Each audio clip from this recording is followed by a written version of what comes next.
E assim, aí atualmente eu trabalho com terapia de casal, né? Sou terapeuta de casal. Acabei de finalizar mais uma formação em terapia do esquema, que é a minha paixão. Inclusive, aconselho a todo mundo a conhecer um pouquinho. Pronto, então assim, o tema, né, a sexualidade na velhice quebrando os tabus.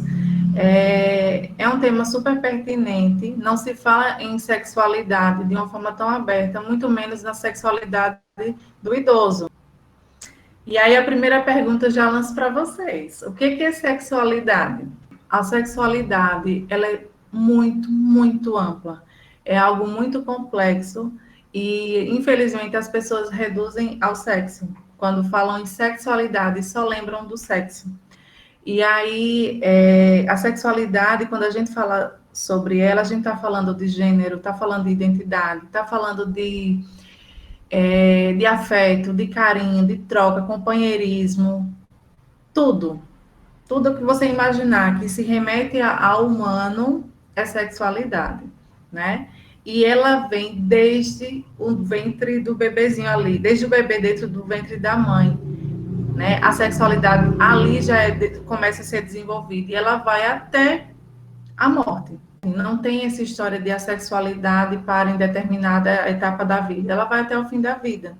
Né? Então, é justamente isso. Quando a gente fala do sexo, né, relação sexual, é apenas uma partezinha. Imagina uma pizza e o sexo, a relação sexual é apenas uma fatia dessa pizza gigante, que é a sexualidade.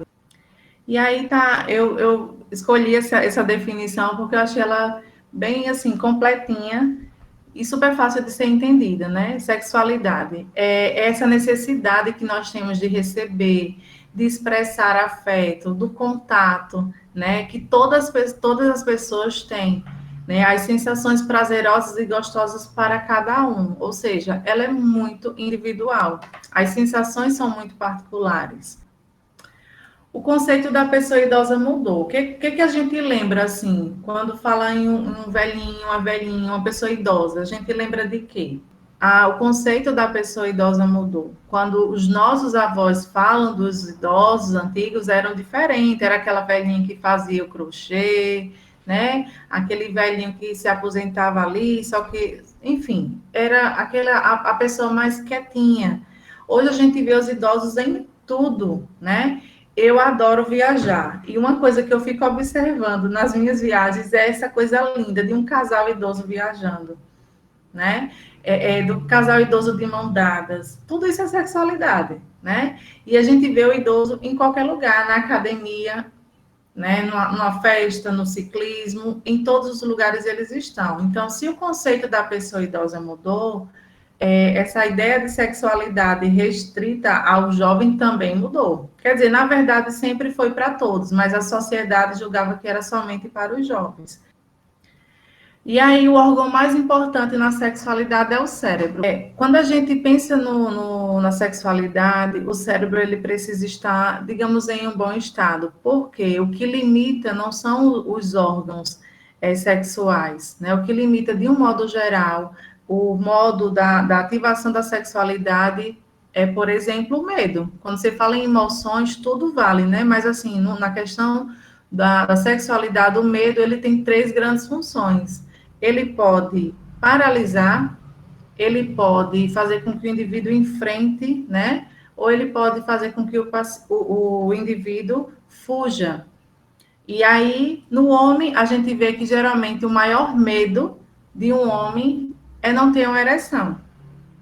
Né? É um medo, assim, de um modo geral, quando o assunto é sexualidade, quando o assunto é relação sexual, o medo é de não ter uma ereção. É um medo, assim, bem comum no mundo masculino. Por quê? Porque é algo visível. Não tem nem como eles disfarçarem.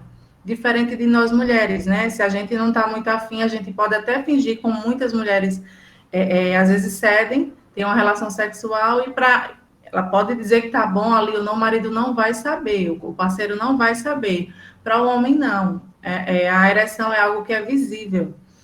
E aí, em contrapartida, a mulher tem medo, o medo está ligado mais à aparência física, a não se sentir sensual, a não se sentir importante, não se sentir desejada. né? Por isso que o cérebro é o principal órgão da sexualidade, tá? Eu tive um paciente, mais ou menos de 20, acho que ele tem 26 anos, já dei alta a esse paciente. E ele teve, a queixa era uma disfunção sexual.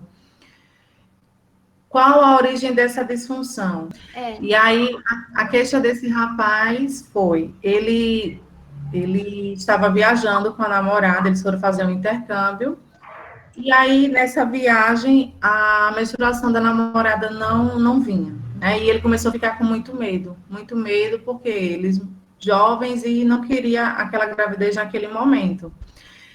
E aí ele não conseguia mais ter ereção, desenvolveu uma disfunção sexual secundária, né? Porque ele não tinha esse problema antes. E aí, por quê? O medo da paternidade, o medo da mudança, e realmente não tinha, o cérebro não conseguia mandar a resposta adequada, né, para o órgão genital dele. E ele realmente não tinha ereção de forma alguma, a não ser que tivesse extremos estímulos, muito filme pornô, muita coisa nesse sentido. E aí foi uma experiência muito bacana com esse rapaz. Quando a gente cuidou desse medo, acabou a disfunção sexual. Para vocês verem que realmente está muito relacionado às emoções. Mas aí, quando a gente fala da pessoa idosa, a gente precisa entender que existem muitas mudanças ao longo da vida, né? São coisas que realmente eles não têm controle, né? O sistema muscular é modificado, o sistema ósseo, o sistema cardiovascular, todas essas mudanças são naturais. São coisas que é o percurso da idade mesmo, da velhice, que vai chegando e vai modificando. O nosso corpo, ele é uma máquina, e assim como todas as máquinas, tem engrenagem que enferruja, tem uma coisinha que não funciona muito bem. Então, as funções do corpo, né, do idoso também têm um funcionamento diferente. Então, assim, quando a gente fala dos nossos pacientes, a gente precisa desmistificar isso para eles, que são mudanças inevitáveis, né? São coisas que a gente precisa entender, naturalizar, que vai acontecer com todo mundo. Eu costumo até falar que só não envelhece quem morre, não é verdade? Quem não morre, quem morre não tem como envelhecer. Então a gente não quer viver, então a gente precisa encarar, porque envelhecer é muito lindo, é uma fase muito linda, né? Ao longo da apresentação a gente vai falando sobre essa beleza toda do envelhecer. Mas a gente precisa passar para os nossos pacientes a naturalidade disso, entender que também há fatores hereditários, né? A gente percebe que tem famílias que têm mais dificuldade, apresenta mais problema na saúde e na parte óssea. Na minha família mesmo é assim. Minha avó tem problema no joelho, minha mãe tem problema no joelho e eu também já adquiri aqui o meu joelhinho adoecido. Então, o que é que eu faço? Eu estou na parte da prevenção já. Estou me exercitando, estou cuidando da minha alimentação. E isso tudo faz a diferença na vida do idoso, que teve uma vida saudável. É diferente de um idoso que teve um adoecimento, que teve uma vida muito adoecida, que não teve bons vínculos, que não teve amigos. A gente percebe essa grande diferença no consultório. Quando chega aquele idoso que teve uma vida muito ativa, que teve sucesso financeiro, que teve uma família, ele envelhece de uma forma muito diferente. Diferente daquele idoso que ficou sempre sozinho, que não constituiu uma família, aquele idoso que é solitário. Então, tudo isso interfere na maneira do envelhecimento. Bom, aí agora eu quero a opinião de vocês de novo. Vocês vão me dizer, pode até ser pelo chatzinho, se o homem tem uma necessidade sexual maior do que as mulheres. Isso independente de idoso, jovem.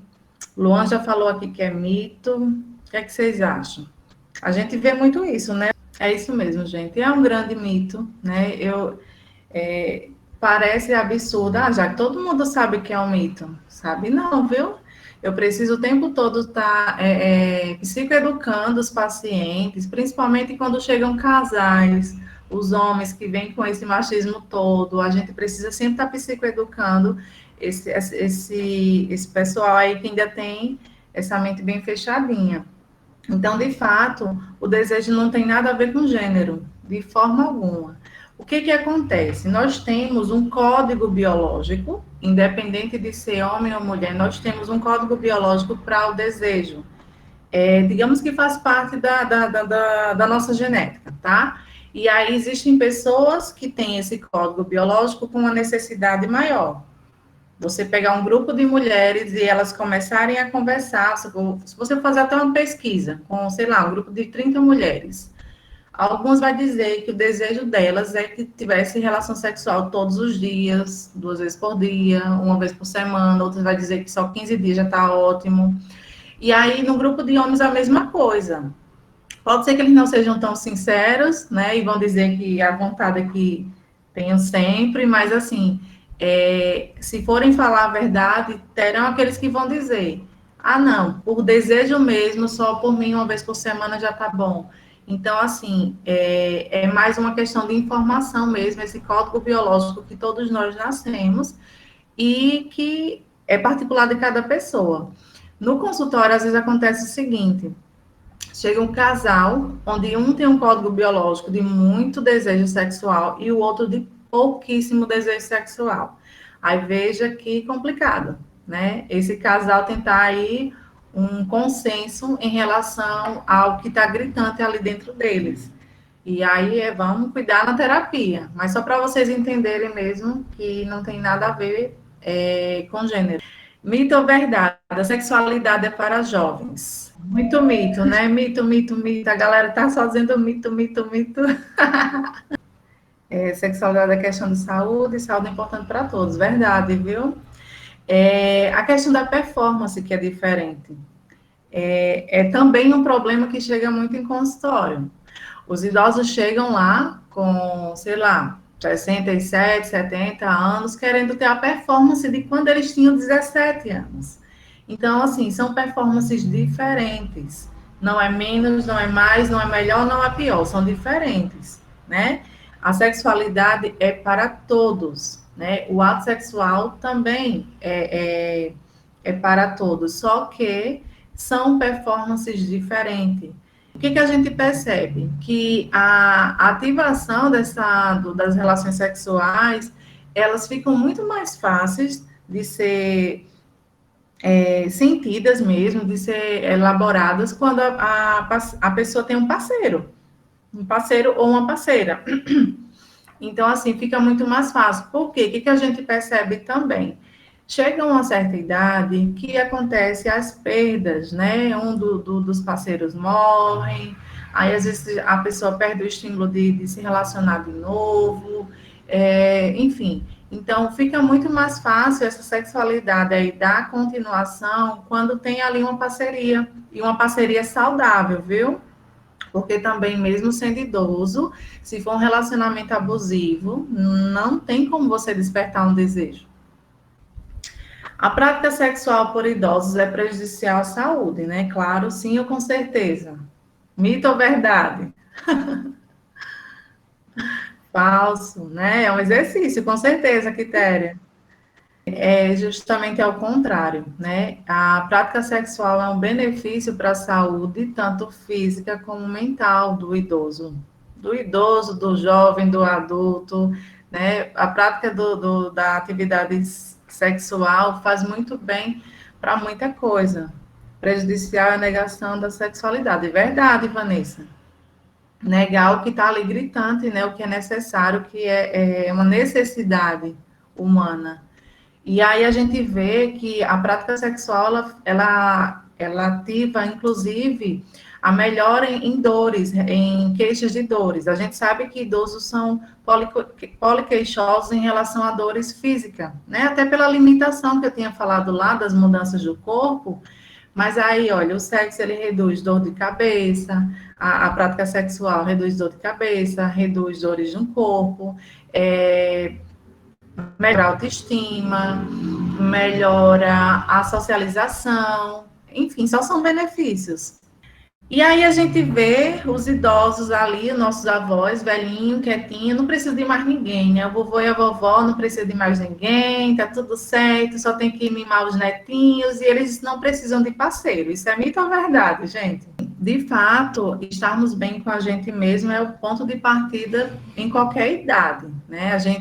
Quando a gente não tá bem com a gente não se relaciona bem com ninguém. E aí, mas a questão do idoso é um grande mito, mas infelizmente as pessoas veem dessa forma, viu? Quando eu convido a família e falo assim, mas assim, não seria importante o seu fulaninho, né, se permitir conhecer outra pessoa, os filhos falam, não, papai precisa de ninguém mais, não, papai só precisa da gente, né? Aí vem a interferência da família.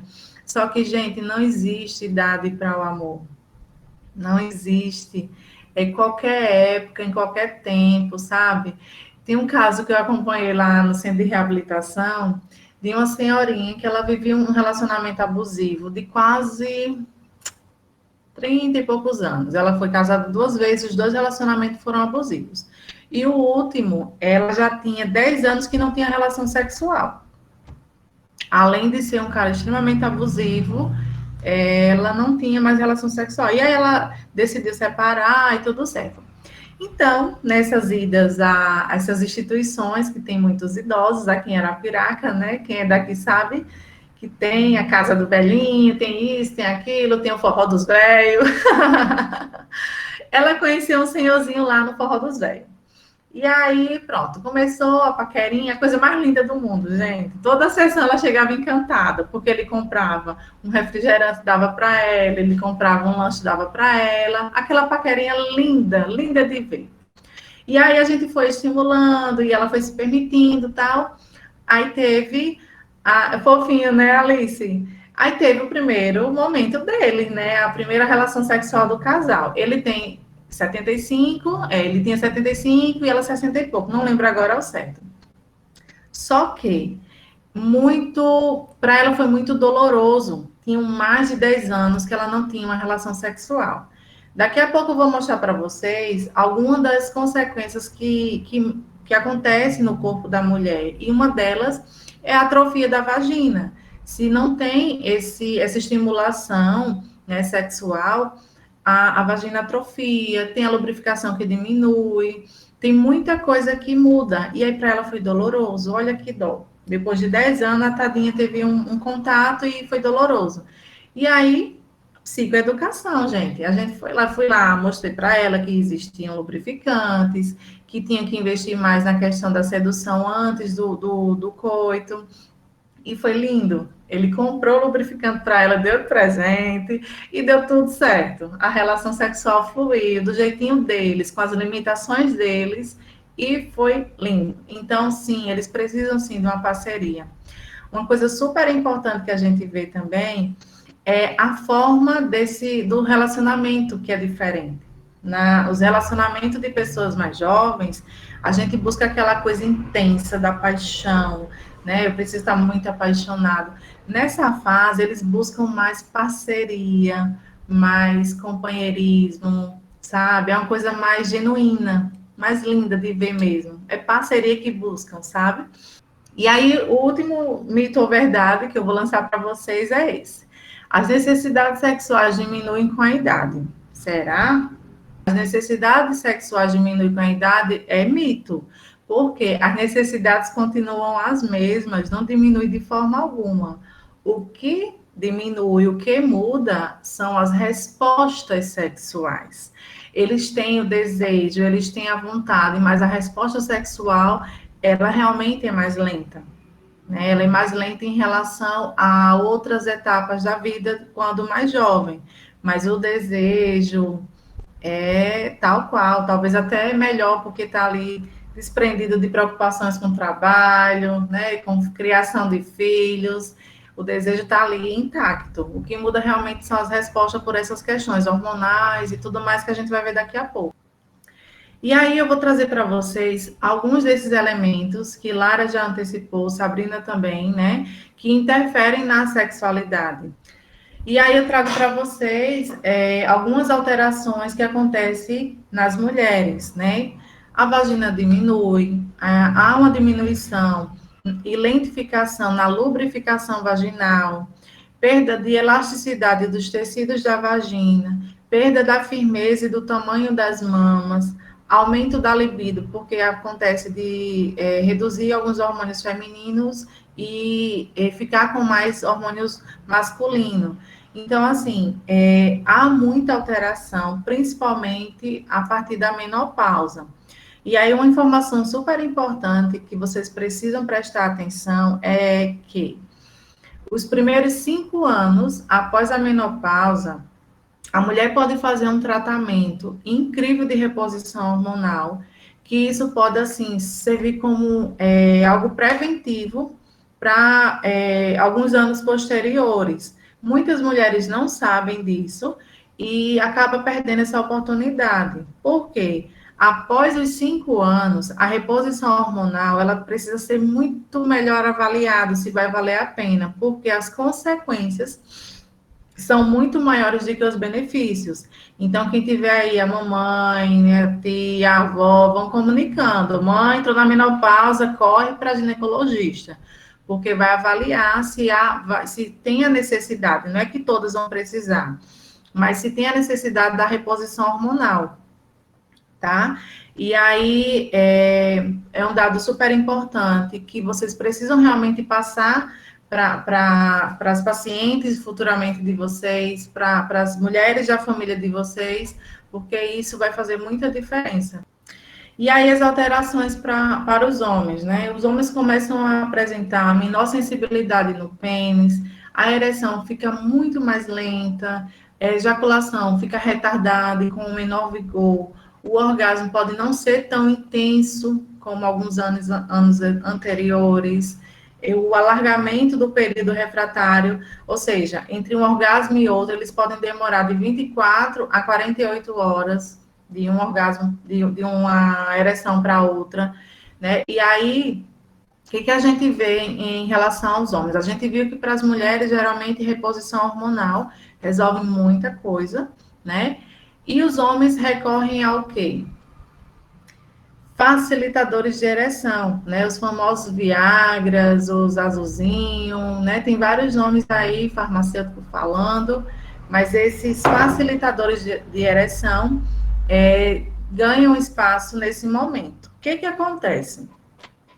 Está acontecendo de muitos homens jovens estar utilizando esses facilitadores de ereção sem uma causa justificável. Por exemplo, jovens que têm medo de não conseguir ter uma ereção, às vezes no primeiro encontro, tá ali todo empolgado, tá todo apaixonado, e aí ele não quer pensar na possibilidade de não conseguir ter uma ereção, para surpreender ali o parceiro ou a parceira. E aí eles recorrem ao facilitador de ereção. O que acontece? Eles ficam dependentes dessa. É como se fosse um amuleto emocional, eles ficam dependentes do Viagra. E aí, com o passar dos anos, não vai ser diferente. A idade vai chegando, eles vão ficando mais inseguros. Então, meninos, por favor, prestem muita atenção com essa escolha, tá? Ao invés de optar pelo o facilitador de ereção, busquem ajuda psicológica, né? Cuidem da emoção de vocês, cuidem da ansiedade. O que acontece? Quando o homem está muito ansioso, ele fica tão ansioso a ponto de liberar muita adrenalina. Com essa adrenalina, o que acontece?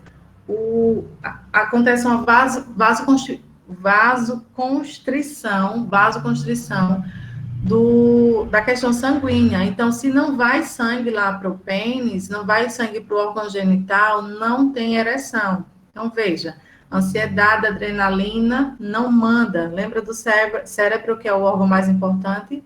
Se ele não manda essa informação, o órgão genital não vai ficar ereto de jeito nenhum. Então, ao invés de pedir socorro a um medicamento, né, não nessa idade tão jovem, busquem cuidar da saúde mental. Aí resolve isso tranquilamente. E aí, a gente, falando um pouquinho sobre as disfunções sexuais, Sabrina antecipou isso falando dos efeitos secundários da medicação, não foi, Sabrina? E aí tem, além dos efeitos secundários da medicação, tem as causas psicológicas e médicas. O que a gente vê muito? Homens e mulheres que têm algumas doenças, como hipertensão, diabetes, doenças neurológicas, como o Alzheimer, Parkinson, todas essas doenças e outras tantas, limita e mexe muito com a questão sexual.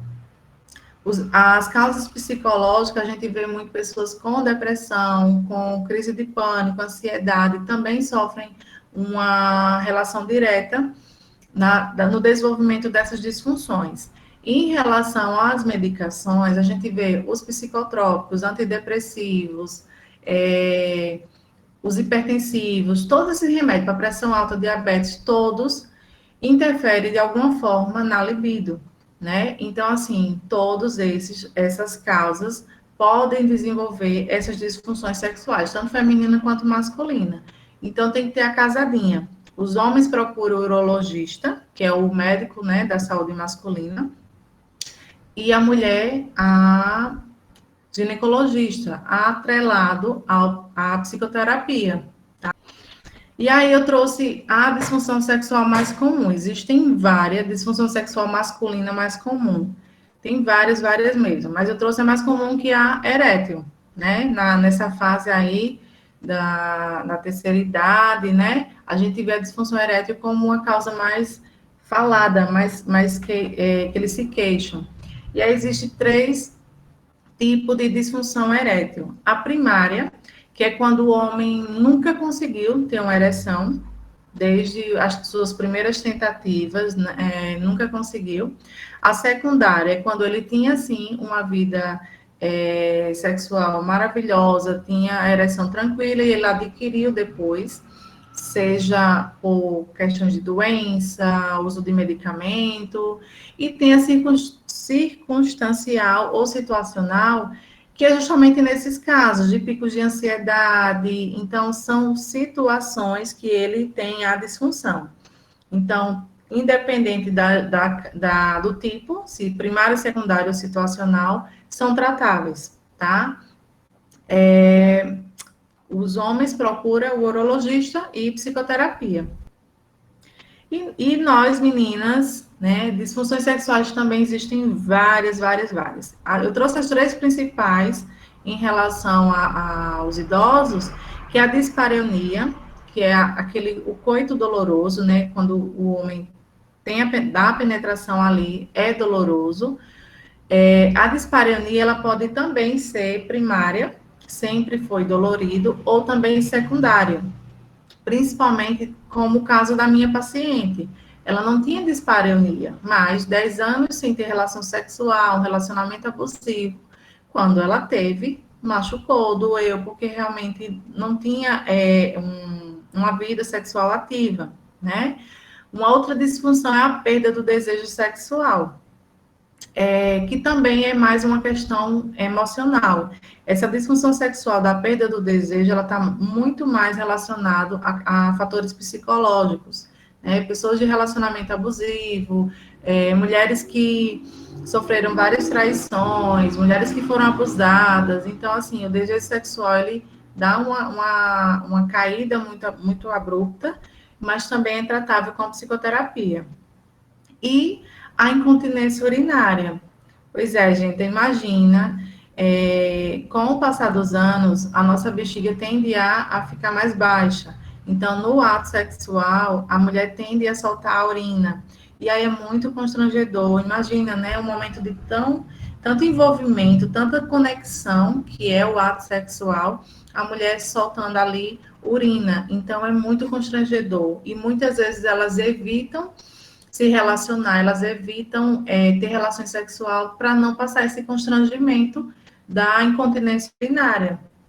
Mas aí, de novo, tem tratamento, tem cirurgias, tem um monte de procedimento que pode ser feito para resolver essas disfunções. Aí, o papel da família. Acho que não sei quem falou, não sei se foi Lara, em relação à família e a sexualidade do idoso. Primeiro, a questão do mito da velhice sexuada. Vocês já viram casos nesse sentido, de você olhar para o velhinho e pensar que, tão fofinho, não, né, não transa mais, não faz mais nada, tá velhinho, não precisa mais de sexo. A família também enxerga eles desse jeito. E aí é um mito, né? Essa velhice assexuada não existe. E outra coisa que a gente percebe é a inversão de papéis. Inversão de papéis. A gente vê filhos sendo cuidadores de pais, pais que ficam demandantes, pais que dependem para uma alimentação. Enfim, a inversão de papéis também é algo que interfere diretamente na sexualidade do idoso. Principalmente porque há uma perda da privacidade dos idosos e porque eles passam a morar com seus filhos, não tem privacidade, já não tem aquela liberdade de ficar à vontade em casa, de receber seu parceiro, sua parceira, enfim. Então, a família tem um papel super importante no desenvolvimento dessa sexualidade aí do idoso, tá? E, por fim, para a gente finalizar, eu trouxe em 3 tópicos um resumo de tudo que eu falei aqui hoje. O sexo na terceira idade. O que ele precisa, o que o idoso precisa saber? Primeiro, parar de fazer comparações, né? O idoso precisa entender que a performance dele hoje é uma performance única dessa fase e que ele não precisa estar comparando com ele mesmo há 30, 40 anos atrás, né? São performances diferentes. Outra coisa super importante é entender, aceitar as limitações. Limitações físicas, limitações psicológicas e limitações até sociais, para poder ele viver essa sexualidade mais aberta, mais livre, mais à vontade. E aprender a fazer um sexo como um homem ou uma mulher da terceira idade, que é um sexo diferente, mas é um sexo tão prazeroso quanto, tá?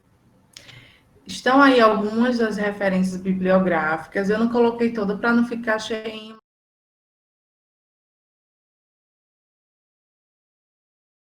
Não dá para julgar, né, de um modo geral, mas assim, a não aceitação nesse sentido também precisa ser avaliado. Na psicologia, vocês vão ver que não existe uma regra comum para todo mundo, né? Mas, às vezes, né, a maioria dos casos que a gente recebe nesse sentido é a dificuldade de aceitar mesmo até a própria velhice. Então, eles se sentem importantes, se sentem jovens quando estão com mulheres mais jovens, né? Mas, enfim, cada caso é um caso, a gente precisa avaliar. O autocuidado, ele precisa ser feito ao longo da vida, né? Não, a gente não vai esperar aparecer as ruguinhas, os cabelos brancos para começar a cuidar disso. Mas interfere, como eu falei, a sexualidade de um idoso que teve uma vida mais saudável, que teve uma autoestima boa, ele vivencia na velhice essa sexualidade de uma forma mais saudável, né?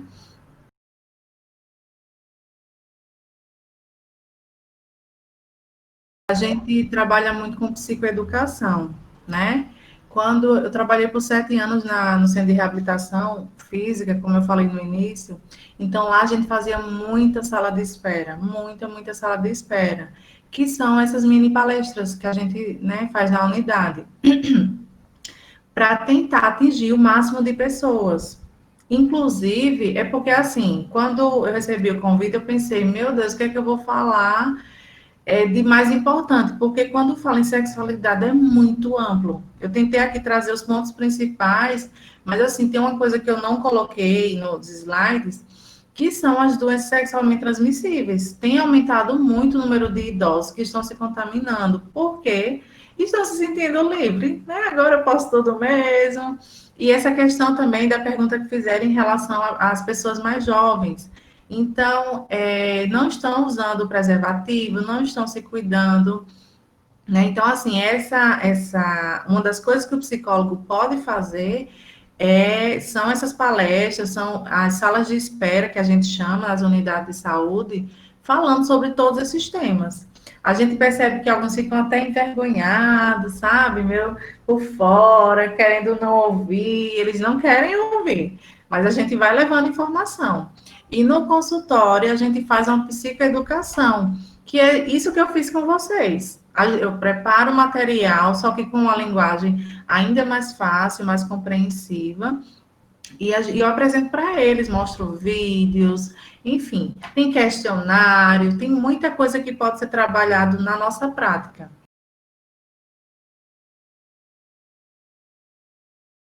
Aquela questão da performance, Célia, que eu falei no início. Não tem como o idoso ter a performance de antes, assim como o corpo de antes ele também não vai ter. Mas com um tratamento ginecológico, com um tratamento psicológico, vai aumentar é, a, a, a lubrificação dessa vagina.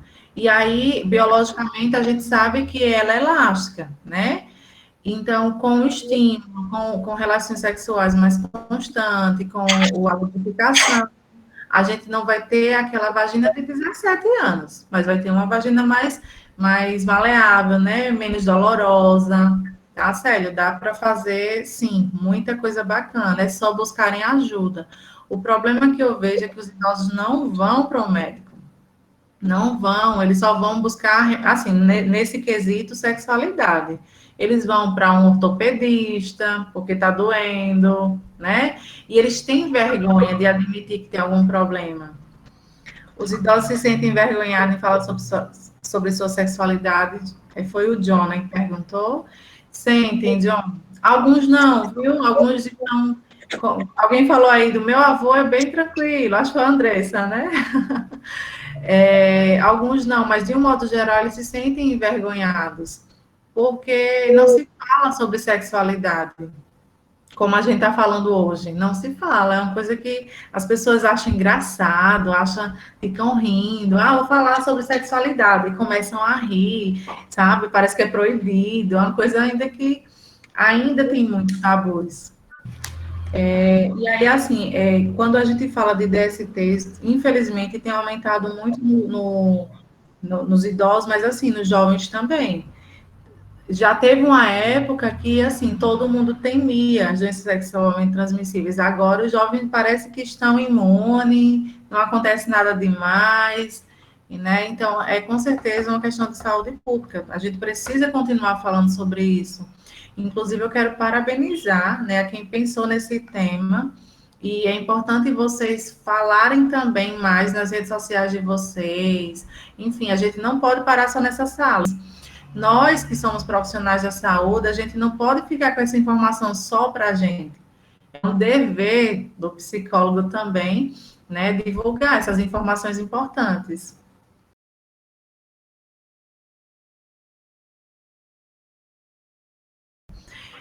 Quitéria, eu sou bem crítica em relação a medicamentos sem receita médica. Mesmo aqueles que não precisam, eu sempre oriento, procure o médico. Assim, existem algumas alterações nos idosos cardiovasculares, e a gente sabe que esses facilitadores da ereção, eles têm podem, né, ter dano no coração, no funcionamento cardíaco. Então, assim, doutora, mas eu ouvi falar que na farmácia vende mesmo, mas eu não autorizo. Eu, enquanto sou profissional, enquanto psicóloga, eu realmente preciso que o senhor vá lá para o seu urologista, faça um encaminhamento bonitinho, porque eu não vou me comprometer com isso, né? Ele até descobre lá no meu consultório que existe esses facilitadores de ereção, mas ele sai do meu consultório encaminhado para um urologista.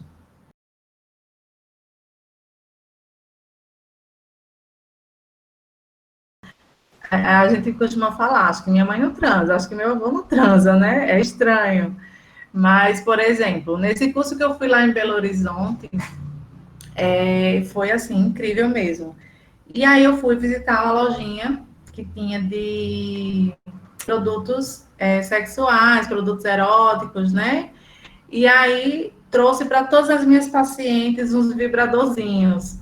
Todas as meninas ganharam, e os maridos, os meninos também, levou presente para as meninas. E eu dei para minha mãe, comprei um, tá aqui, mãe, presente. Vixe, minha filha, que é isso, né? Tá, já dei de presente, dei para minha irmã. E é assim, a gente precisa naturalizar, né?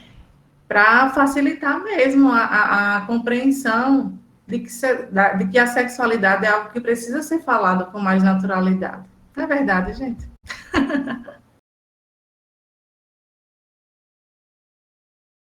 É uma sensação de liberdade, né? Alguns falam muito disso. Já não tenho nada o que perder mesmo, né? Tô nem aí mais para a opinião de ninguém. E agora eu vou ser feliz. Eu assisti a um filme que tinha uma história justamente assim, não lembro, sou péssima para lembrar o nome do filme, mas era justamente assim, eram dois casais de amigos e e as mulheres começaram a sentir que eles estavam diferentes, só que achavam que eles tinham amantes, né, mulheres, só que um se relacionava com o outro e era um casal de idosos. Mas foi bem interessante essa história, diferente de muitos filmes que a gente vê, não falam dessa trajetória, né, do idoso homossexual, homoafetivo, né? Muito obrigada, gente, e até mais, viu?